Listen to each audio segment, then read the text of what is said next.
नमस्कार, गोरखपुर लाइव देख रहे हैं आप और मेरा नाम है वलीउल्लाह शेख। जानते हैं आप कि भारत देश को किसानों का देश कहा जाता है। एग्रीकल्चर बेस्ड कंट्री मानी जाती है। यहाँ पर अभी तो शहरों में कुछ आबादी बढ़ी है, लेकिन मोटा मोटी तौर पर अभी भी माना जाता है कि 2/3 जो पॉपुलेशन है भारत की वो प्रत्यक्ष या अप्रत्यक्ष रूप से कृषि पर ही निर्भर है। पिछले दिनों भारत सरकार ने 3 कृषि विधेयक पेश किए जिसे लेकर काफ़ी हंगामा हुआ। अभी भी चल रहा है, 100 दिनों से ऊपर हो चुके हैं।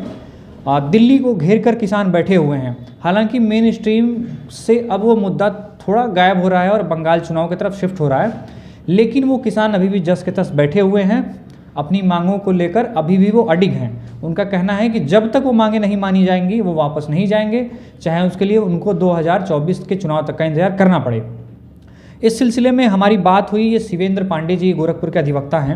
इनके हाथ में आप देख रहे हैं ये प्रति है, कानून जो तीनों कानून है उसकी प्रति है, और इन्होंने इसका विस्तृत अध्ययन किया है। आइए इनसे जानते हैं कि सरकार कहाँ तक जो बात कह रही है वो कितनी सही है, जो किसान बैठे हैं, जो किसान नेता हैं, वो जो मांग कर रहे हैं, वो जो तथ्य पेश कर रहे हैं वो कितना सही है, दोनों के बीच में क्या कुछ गलतफहमियां हैं या वाकई में कुछ ऐसी चीज़ें हैं जिस पर जो उनका प्रदर्शन है वो जायज़ ठहराया जा सकता है, जिसके बेस पर। सबसे पहले तो स्वागत है शिवेंद्र जी आपका। बहुत बहुत धन्यवाद। सबसे पहले तो मुझे ये बताइए कि आपने इसका विस्तृत जब अध्ययन किया तो क्या आपको कुछ ऐसा मिला कि जिसके आधार पर हम ये कह सकते हैं कि जो किसान बैठे हैं उनका बैठना जायज़ है? क्योंकि सरकार बार बार कह रही है कि वो उनके जितनी मांगें थी वो हम मांग चुके हैं, अब वो बैठे हैं तो वो राजनीतिक विरोध के लिए बैठे हैं। क्या इसमें कुछ ऐसा है जिसके आधार पर ये कहा जा सकता है कि हाँ अभी भी उनकी जो किसान बैठे हैं वो जायज़, कुछ मांगे उनकी ज़रूर जायज़ है? देखिए, आज के इस दौर में जहाँ पे हर व्यक्ति की ज़िंदगी में समय का अभाव रहता है, भागम भाग की दौड़ की सब सारी चीज़ें जो रहती हैं, सुबह जब वो उठता है और रात को जब तक सोने नहीं जाता है, तमाम उसके पास काम होते हैं। और इसी अंतराल जब आप टीवी समाचार को देखते हैं, पेपर पढ़ते हैं और आपको लगता है कि आपके समाज में कोई ऐसा मुद्दा चल रहा है जिसके बारे में आपको जानना चाहिए कि वास्तव में क्या है, तो एक तबका ऐसा होता है कि जो केवल उसको समाचार के बारे में सुनता है, समाचार सुनता है, मीडिया जो उसको दिखाती है, प्रवक्ताओं की सुनता है, मीडिया बंधुओं की सुनता है, जो वो उनको बताते हैं उन चीज़ों को वो सत्य की तरह ग्रहण करता है।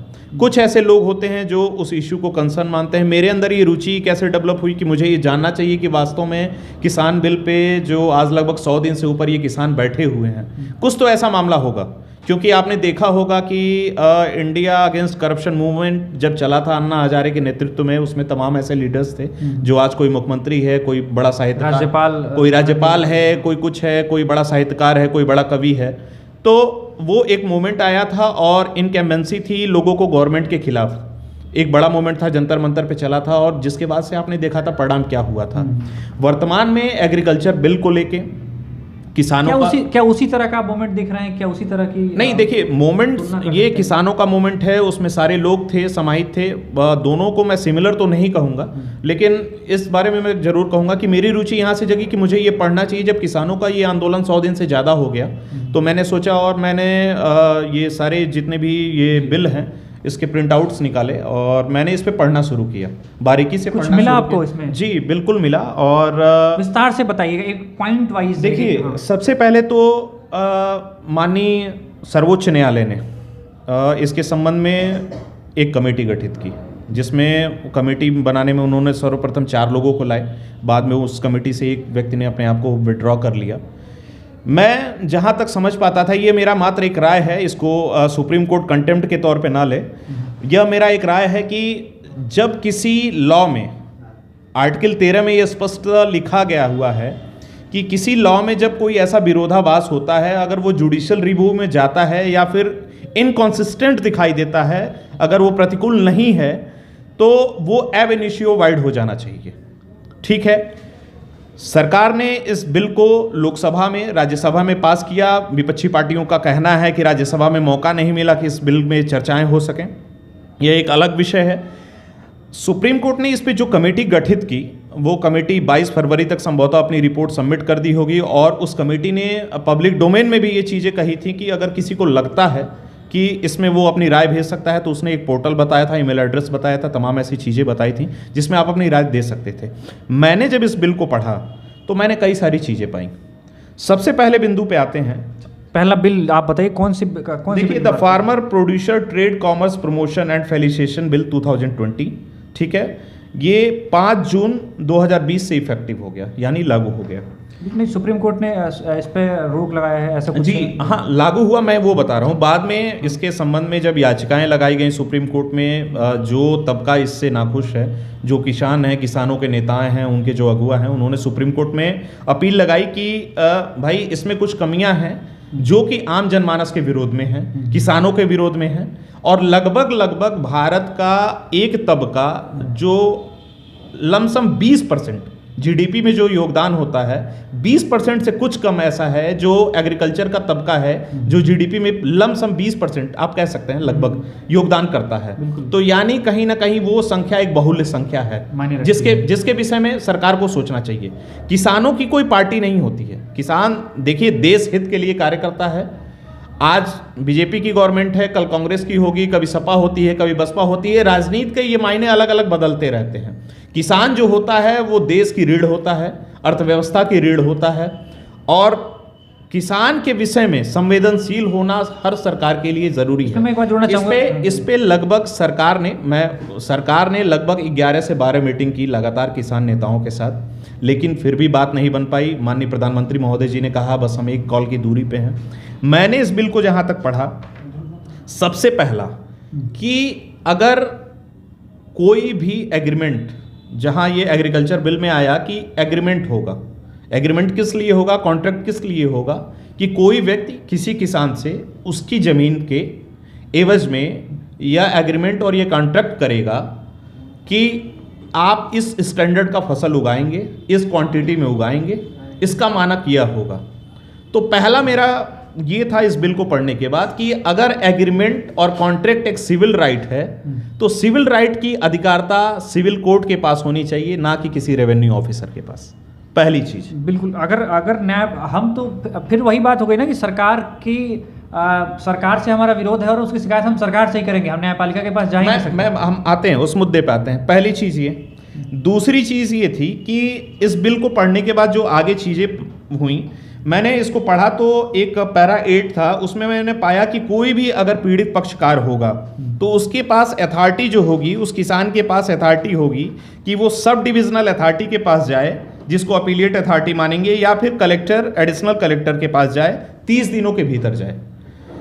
अगर मैं एक उदाहरण के तौर पे आपसे बात कहूं कि किसी व्यक्ति का कोई अवैध निर्माण का कार्य है, जिला प्रशासन उसको गिराना चाहता है, और मैं उसी जिला प्रशासन से कहूं कि आप उस अवैध निर्माण को ना गिराएं, या अगर वो निर्माण जायज भी है और वो प्रशासन अगर गलती से ही गिरा रहा है और मैं उसी अथॉरिटी के पास अपील करूं कि आप इसको ना गिराइए, तो ये कहां तक जायज है कि जो अथॉरिटी मेरे ऊपर कार्रवाई कर रही है उसी अथॉरिटी से मैं कहूं कि आप इस चीज़ को ना करिए। तो कहीं ना कहीं मुझे ये लगा कि इसमें जो प्रिंसिपल ज्यूरिडिक्शन होता है, जिसको हम लोग जिला न्यायालय के नाम से जानते हैं, उस न्यायालय को अधिकारता होनी चाहिए कि अगर कोई भी किसान आपसे एक चीज समझना चाहूँगा, तो वो न्यायालय जा सकता है। एक चीज मैं समझना चाहूँगा, जैसे कि आपने कहा कि एक उदाहरण दिया जी कि जो जिला प्रशासन हमारे अवैध निर्माण को गिराना चाहता है, यानी कि एक पार्टी जो नागरिक है और एक पार्टी जिला प्रशासन। लेकिन अब यहाँ पर तो एक प्राइवेट कंपनी है ना जो कॉन्ट्रैक्ट कर रही है, और एक किसान है, और तीसरी पार्टी फिर प्रशासन, जिला प्रशासन हुई। नहीं, आप बात को समझिए। कॉन्ट्रैक्ट जो कर रहा है वो कोई प्राइवेट व्यक्ति भी हो सकता है, किसान भी एक प्राइवेट व्यक्ति हो गया। कॉन्ट्रैक्ट जो कर रहा है वो कोई एक प्राइवेट व्यक्ति हो, चाहे वो कंपनी हो, चाहे कोई व्यक्तिगत तौर पे कर रहा हो, वो उसके कॉन्ट्रैक्ट करने के अनुसार है। मैंने ये कहा कि इसमें अगर कोई पक्षकार अगर पीड़ित होता है तो उस पीड़ित व्यक्ति को न्यायालय के पास जाने का अधिकार होना चाहिए, बिल्कुल होना चाहिए, पहली चीज। दूसरी चीज, इसमें स्पष्टता, लेकिन आप ये कहना चाहते हैं कि इसमें इस बिल में ऐसी व्यवस्था नहीं है कि उसकी शिकायत न्यायपालिका में की जा सकती है? जी, वो न्यायालय में तब जाएगा। देखिए न्यायालय में क्या होता है, आप या तो फिर रीट के माध्यम से जाइए, तब आप हाई कोर्ट में जाइए। आपको क्या लगता है, यानी कि इस बिल में वो व्यवस्था नहीं है, आप अलग से शिकायत करने के लिए जा सकते हैं। बिल्कुल। आप समझिए मेरी बात को। एक आम किसान, एक सीमांत किसान जिसकी पैदावार इतनी है कि वो अपने परिवार को चला सकता है, अपनी ज़रूरतों को पूरी कर सकता है, अगर वो पीड़ित होता है तो क्या आप ये उम्मीद कर सकते हैं कि वो उच्च न्यायालय तक के चक्कर लगाए?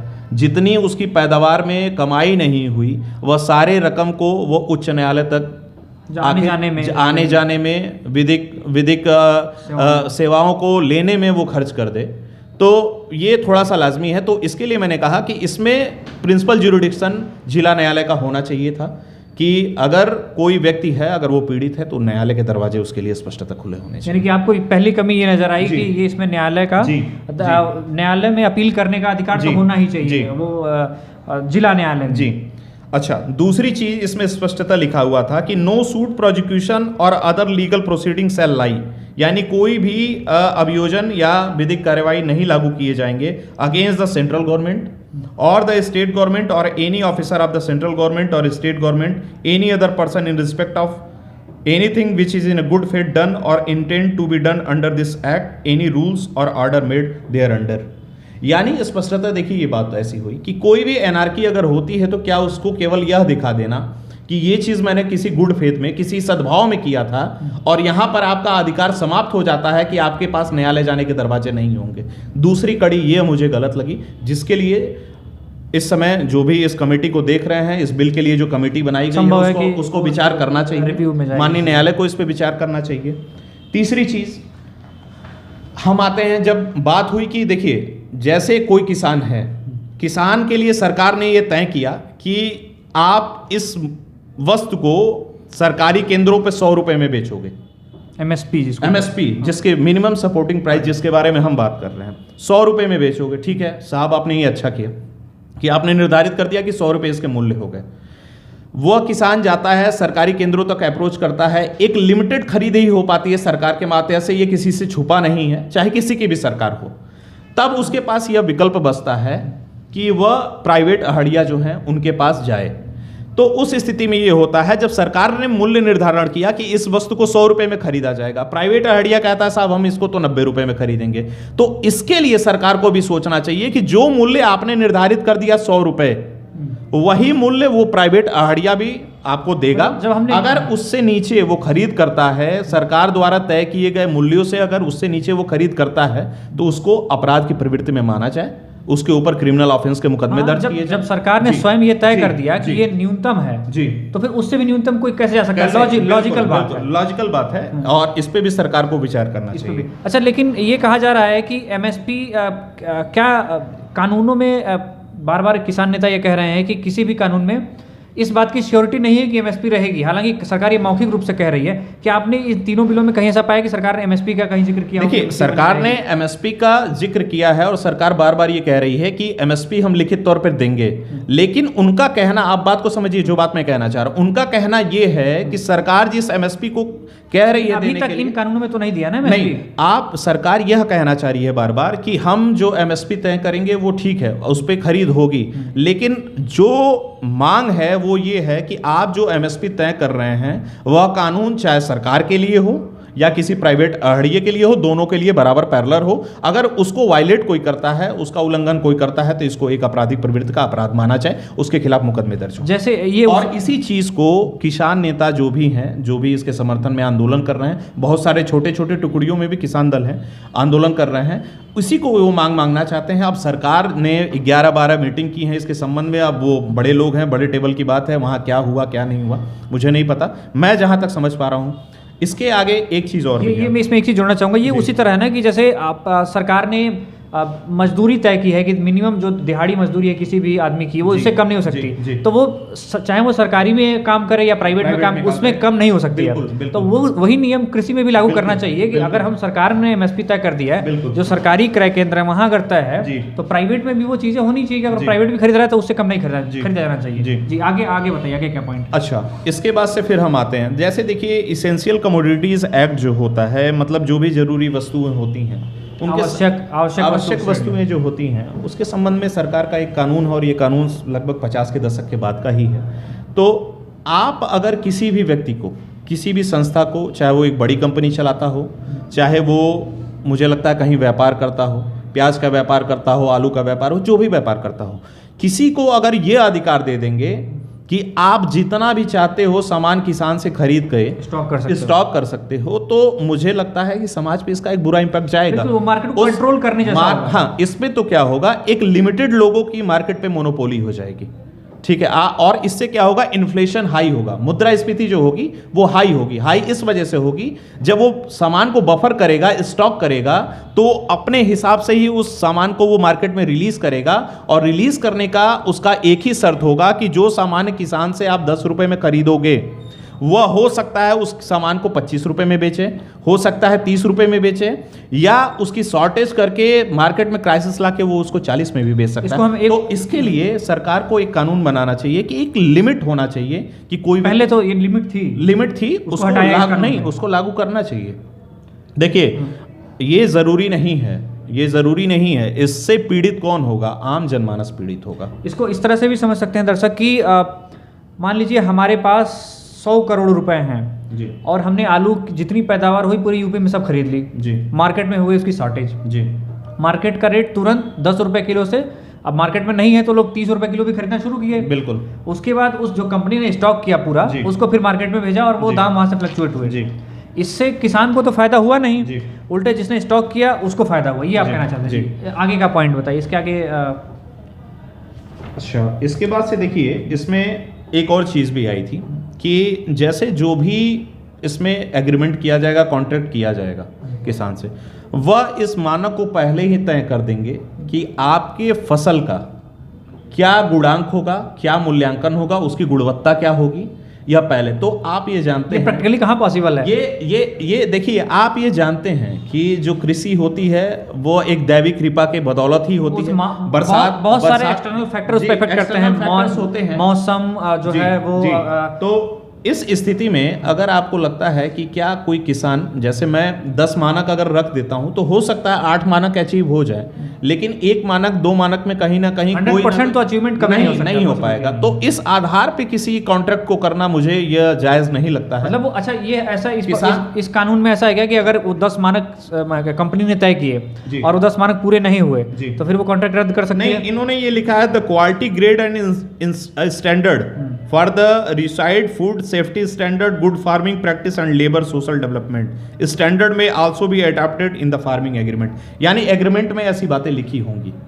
तो आपको किस क्वालिटी का क्या अगर, तो यहाँ पे ये एक चीज हो सकती है कि इस लाइन का लाभ उठाकर कोई व्यक्ति यह कह सकता है किसान से कि आज मैं तुमको 100 रुपए में से, जो तुम्हारे बीच में संविदा हुई है, उसमें से मैं तुमको 30 रुपए देता हूं, बाकी जब तुम्हारा सामान उत्पादित हो जाएगा, उसकी गुणवत्ता को मैं जब चेक कर लूंगा, उसके बाद मैं तुमको 70 रुपए और दूंगा।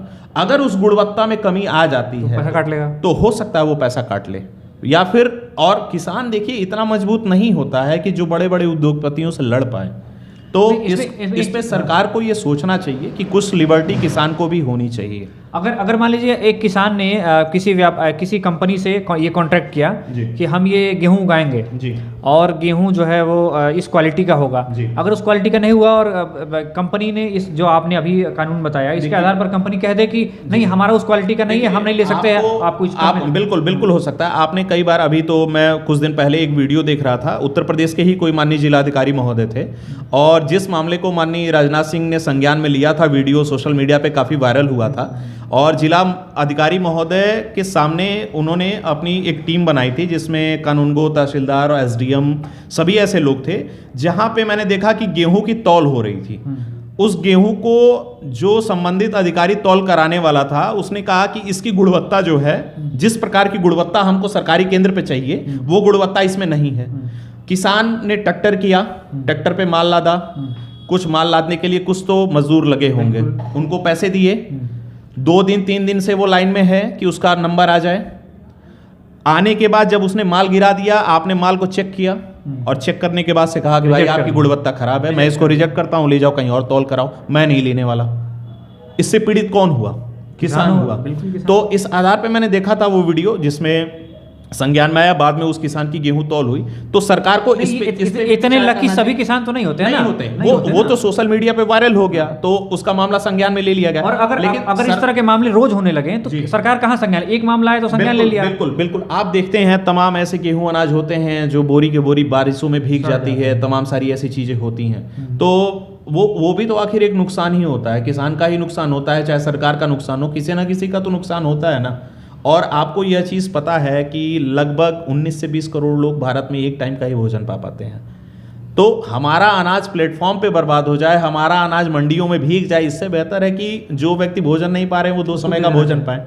ठीक है, फूड सिक्योरिटी बिल लाए हैं, सरकार काम कर रही है इस पे, पूर्व की सरकार लाई, आज की सरकार है, जो भी है। देखिए, सरकारें बदलती हैं, चेहरे बदलते हैं, लेकिन जो पॉलिसी मेकर होते हैं, जो गवर्नमेंट को चला रहे हैं, जो अधिकारी थिंक टैंक होते हैं, वो कभी नहीं बदलता है, वो चेहरे वही होते हैं, बस मुखौटे बदल जाते हैं। तो इस पे विचार करना चाहिए। मुझे ये सब पढ़ने के बाद ये सारी कमियां मुझे लगी हैं। अब ये तो भाई जो सरकार को तय करना है, कृषि मंत्री हैं, सरकार हैं, माननीय सर्वोच्च न्यायालय इसमें बैठी हुई है। अच्छा, मोटा आप इस बारे में कुछ बता सकते हैं क्या कि सरकार किन किन मुद्दों पर अभी उसने संकेत दिए हैं ऐसा कि हम इस मुद्दे पर हम एग्री हो सकते हैं? जैसे एमएसपी के मुद्दे पर तो वो कह रही है कि हाँ, हम एमएसपी खत्म नहीं करेंगे, हालांकि लिख कर देने को मुझे लगता है अभी एक अधिवक्ता होने के नाते मैं इस बात को जरूर कहूँगा कि सबसे पहला रेमेडी, अगर यह गेंद मेरे पाले में होती, अगर मुझे ये रेमेडी देनी होती, तो मैं किसान को यह कहता कि तुम्हारे लिए न्यायालय के दरवाजे खुले हैं।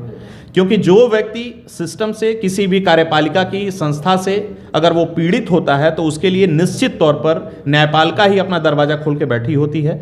अगर मैं होता तो निश्चित तौर पर यह कहता कि न्यायालय जाने के लिए दरवाजे इसमें खुले होने चाहिए, और इसमें जो अपीलिएट अथॉरिटी हो, न्यायालय हो, एग्जीक्यूटिव बॉडी का काम इतना हो कि इस बिल के मातहत जो चीजें क्रय विक्रय सारी चीजें जो हो रही हैं, मॉनिटरिंग करे। आप उसको दोनों अधिकारिता मत दीजिए, एक अधिकारिता न्यायालय के पास रखिए, तभी चेक एंड बैलेंस की स्थिति। ये मोटा मोटी उसी तरह से है कि जैसे मान लीजिए ये हमारा ऑफिस है, यहाँ जिसको हमने साफ सफाई का जिम्मा दिया है, और साफ सफाई ना होने पर शिकायत भी उसी को करें। बिल्कुल, तो फिर वो अपने खिलाफ, उसके खिलाफ ही शिकायत करने जैसा मामला। बिल्कुल।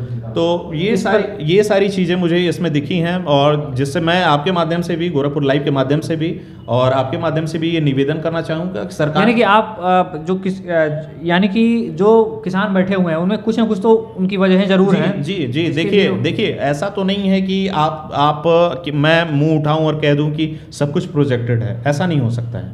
कुछ हो सकते हैं, कुछ ऐसी मांगे हैं उन किसान नेताओं की, उन संगठनों की, और जो कि वाकई में जायज़ हैं। और हर व्यक्ति, देखिए नेता तो 1-2 ही होते हैं, उनके पीछे जब काफिला खड़ा होता है तो वो नेता बड़ा नेता बन जाता है। तो जो किसान बैठे हैं ना, वो उन नेताओं की ताकत हैं। और मुझे लगता है कि जो पंजाब, हरियाणा और उत्तर प्रदेश में भी अच्छी पैदावार होती है, ये जितने भी एग्रीकल्चर बेल्ट हैं, और मुझे लगता है भारत की सारी भूमि जो है वो फर्टाइल लैंड है, उपज है, उसमें उर्वरक है, सारी चीज़ें हैं।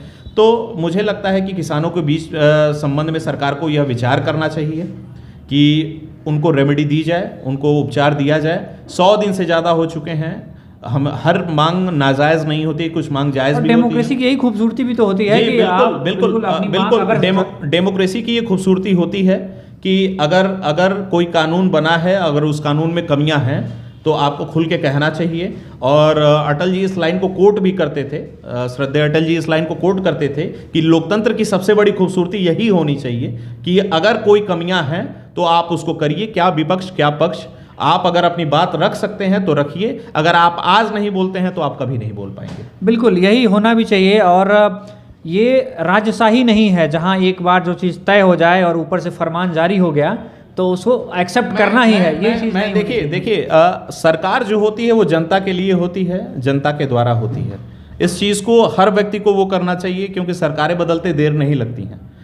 कभी कोई सरकार में रहता है, कल को कोई और सरकार में रहता है। वास्तविक तौर पे सरकार की योजनाओं से, उसके द्वारा चलाए गए तमाम स्कीमों से याद किया जाता है। लाभान्वित जो होता है वो एक वर्ग ही होता है, चाहे वो किसान हो, चाहे वो मध्यम वर्ग हो, चाहे वो अपर वर्ग हो। जो भी चीज़ें होती हैं वो आदमी ही लाभान्वित होता है। जो हम समाज में रहे, मैं लाभान्वित होऊंगा, आप लाभान्वित होंगे। तो इसके विषय में सोचना चाहिए, हर चीज़ को सोचना चाहिए। और सरकार के कहने का मतलब, देखिए कोई कानून एक दिन के लिए नहीं बनता है।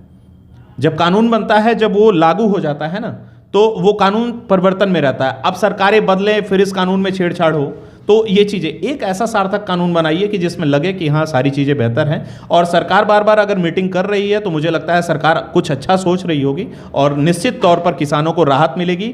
अगर सरकार से राहत नहीं मिलती है तो इस देश की सबसे बड़ी संस्था, जिसको मैं मानता हूँ कि अगर कुछ एनार्की होती है, कुछ गलत होता है, तो दो ही संस्थाएं हैं, या तो पार्लियामेंट है या तो माननीय सर्वोच्च न्यायालय जो दिल्ली में बैठे। तो ये पास हो चुका है, तो अब रास्ता न्यायपालिका के माध्यम से है। न्यायपालिका इसमें क्या सुध लेती है, क्या करती है, अब ये तो विचारणीय विषय है और इसके संबंध में हमको आपको इंतजार तो करना पड़ेगा। बिल्कुल, बहुत बहुत धन्यवाद आपका इस रिसर्च को जनता तक पहुंचाने के लिए, क्योंकि बहुत सारे ऐसे लोग हैं जो अभी भी ये चीज़ समझ नहीं पाते हैं कि कुछ लोग कहते हैं कि ऐसे ही बैठे हुए हैं, इनका कोई ये इनका विरोध करना काम है। एक पक्ष ये कहता है, अच्छा दूसरा पक्ष ये कहता है कि ये सरकार जो है जबरदस्ती थोप रही है। आप एक चीज़ समझिए कि कोई आंदोलन चल रहा है, उस आंदोलन में बहुत सारे लोग बैठे हैं और उस आंदोलन में अगर 20 लोग मर गए, अब वो कैसे मरे, बीमारी की वजह से मर गए, तबीयत नहीं ठीक थी, आंदोलन में शरीक थे, मर गए, कारण कुछ भी हो सकते हैं, समझिए मेरी बात को। तो आखिर 20 लोगों के परिवार को कष्ट पहुंचा, और अगर देश में इतनी बड़ी बड़ी संस्थाएं बैठी हैं, अगर कोई सरकार है जो मानवता से प्रेम करना चाहती है, तो सरकार को इस पर सूद लेना चाहिए। हर चीज को पॉलिटिकल एजेंडों से जोड़ के ना देखा जाए। अपने ईगो से खासकर नहीं, मैं ईगो वर्ड नहीं यूज करूंगा, लेकिन हर चीज को पॉलिटिकल माना जा रहा है एक तबके में कि सरकार के पास एक ईगो डेवलप, हर विषय को राजनीतिक तौर पे, राजनीतिक तराजू पे तोलने की कोशिश ना की जाए। अगर हर विषय को आप राजनीतिक तराजू पे तोलना शुरू कर देंगे तो मैं निश्चित तौर पे कहता हूं देश में लोकतंत्र उसी दिन खत्म हो जाएगा। लोकतंत्र की ये खूबसूरती होनी चाहिए कि अगर चीज को राजनीतिक लाभ और नुकसान के बिल्कुल नहीं देखना चाहिए, बिल्कुल नहीं देखना चाहिए। और किसान, मैं अभी भी कहता हूं, फिर दोबारा कोट करके कहता हूं कि किसान इस देश की ऋण है, किसान इस देश की पहचान है, किसानों से ही सब कुछ है। और मुझे लगता है कि किसान के हित के लिए सरकार को सोचना चाहिए, और सरकार, मुझे यहाँ तक विश्वास लग रहा है कि सरकार निश्चित तौर पे इस पर सुध लेगी। बिल्कुल, क्योंकि वो किसान ही है। जब हमारे देश में अकाल पड़ता था तो मुझे याद है लाल बहादुर शास्त्री जी ने कहा था कि एक टाइम का खाना स्किप करिए। जी बिल्कुल, वो स्थिति देश को देखनी पड़ी थी। जय जवान जय किसान, उसके बाद से जय विज्ञान। तो चीजें देखिए, आप क्या मतलब आया कि किसान आया, किसान के बाद विज्ञान आया, तो एक एक चीजें जुड़ती हैं, उसी में जवान भी है। तो कोई चीज अकेले नहीं मजबूत होती है। यह देश जवान, विज्ञान, किसान सबसे मिलकर बना है, और इस देश की अखंडता, इस देश की खूबसूरती बची रहनी चाहिए। किसान भी हमारे भाई बंधु ही हैं। अगर उनको किसी बात का कष्ट है तो सरकार को, माननीय न्यायालय को इस पर सूद लेनी चाहिए, और कहीं ना कहीं एक बीच का रास्ता ढूंढ के निकालनी चाहिए, जिससे कि चेक एंड बैलेंस की स्थिति बने। बहुत बहुत धन्यवाद आपका। बहुत बहुत धन्यवाद, थैंक यू। अब जो गेंद है वो सुप्रीम कोर्ट के पाले में है। अब देखना है कि इस कानून का भविष्य क्या होगा, ये तो सुप्रीम कोर्ट ही तय करेगा। फिलहाल जो उसने कमेटी बनाई थी, वो जब रिपोर्ट सबमिट करेगी और उस पर न्यायालय जब सुनवाई करेगा, तब इसका भविष्य तय होगा कि इस पर क्या करना है कोर्ट को, और उसके बाद जो चीज़ें होंगी वो आप सबके सामने होंगी। तो ये आप कृषि कानून पर जो विरोध चल रहा है उसके बारे में डिस्कशन देख रहे थे। ऐसी ही और जानकारियों के लिए जुड़े रहिए हमारे साथ, देखते रहिए गोरखपुर लाइव। धन्यवाद।